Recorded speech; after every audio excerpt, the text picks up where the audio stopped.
Hi. I'm here to talk about telecom industry in India. Now you may already have this information, but I found this information interesting, and for all those who are not aware, should find this piece of information interesting. I'll start with an anecdote. When the lockdown was announced, I was in another city and my phone has stopped working. Suddenly, bills were paid, everything was perfect, it stopped working. Now, this phone was Vodafone Idea, postpaid. The only saving grace was I had another phone which was a prepaid connection, and it was working and it kept me connected. So time rolled by because there was nothing that you could do during lockdown, and I came back to my city after months, and after being in my city, 2 months had already passed, and one day suddenly my phone rang, the one that was not working, and I found that it had suddenly started working. Now, this was an inducement for me to dig deeper into what was going on in the telecom industry in the country, and I found that although BSNL was a big deal during 2000s, but still it was, since it was a very sticky place when it comes to changing quickly with times in terms of technology and policies, it lost a lot of ground, and I was one of those people who had paid 4,000 for in a month for the internet connection we had in 2006 or 7.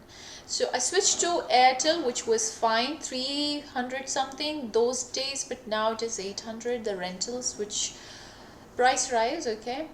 mm, so all right, so 2000 was the time of 1G and 2G. 1G would mean um, you get to use your mobile than just your telephone.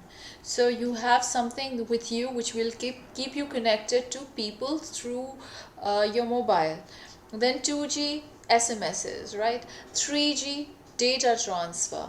So we Indians were on 3G for a long time until 2012, when Airtel had introduced 4G. Now the process that was going on was quite slow.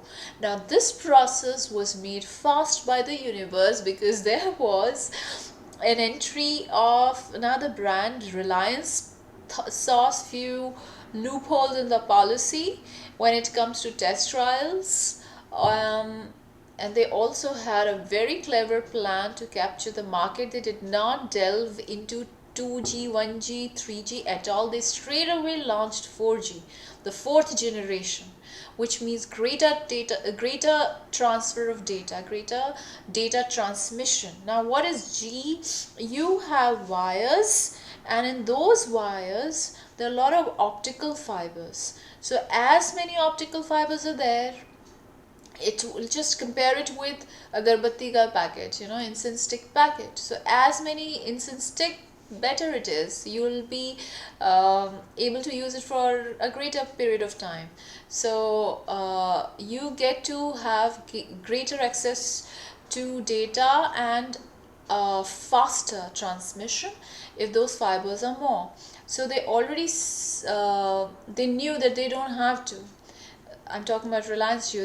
They did not waste time with the previous outdated technology. They straight away launched themselves into 4G, and they can be called the flag bearers of 4G internet in India. Now, all those people who were established brands in the country like Airtel, Vodafone, Idea, they lost a lot of ground. So now the latest report I read, that 32% market is with Reliance Jio, um, and 28% with Vodafone Idea, that have merged, and 28% with which was Airtel, yeah, and 10% etc. BSNL, okay, Mahanagar, MTNL as well. Whatever the rest of the percent is with these people. So these people, the rest of the brands had to face a vulnerable time, because they were not fast enough changing with the times. Though Airtel was had introduced 4G, it could not make things fast. The trick was done by Reliance. What change did it induce? In September this year, 2020, Vodafone Idea started the fastest 4G in the country. So let's just say that although Reliance Jio maybe the flag bearers may have flag bearers in bringing 4G in the country, but they were not able to keep up with the network needs. So many people have problems. They don't get the kind of customer support, they don't get the kind of speed that they're expecting. So what was interesting for me was that those people who were established were not doing much. They were sort of sitting cushy in 2012-13. Thanks to Reliance, they changed quickly because they lost ground. They suffered losses. Now they've come up with something exceptional. They have started 4G gigabyte something, and they have really made the network fast, data transfer fast. And the second thing is that Reliance Jio is not such a economical option anymore, because now they have raised their prices.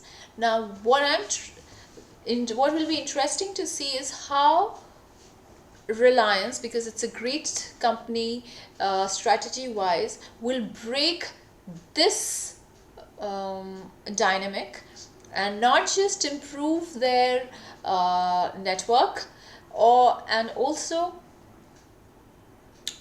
keep their prices low, because at present almost all prices are same, but Vodafone Idea is the fastest 4G. Here I must tell you, there are other countries like Norway that are using 7G, 8G, that's the 8th generation of internet usage. I don't know what it is, although I know that US uses 5G, which is a ubiquitous cloud integration, which means wherever you may be in the country or wherever, you can still operate equipments at home if you've connected with it, and nobody can hack your stuff. So this is the bit that I have found out. I'll sum it up why I found this thing interesting. I found it interesting because no matter how established brand you are, like BSNL was in early 2000s, like Airtel and Idea and Vodafone were in the early part of this decade, everyone gets dethroned if they are not quick to change. And every change that came induced the previous player to be better at their game. So at this moment, Vodafone Idea is best at its game, and it would be interesting to see how Reliance Jio catches up again, because I think they will. They are smart people. So enjoy these changes, and every change that comes, just see it as a thriller movie or suspense movie, and see what it unfolds. All right, bye.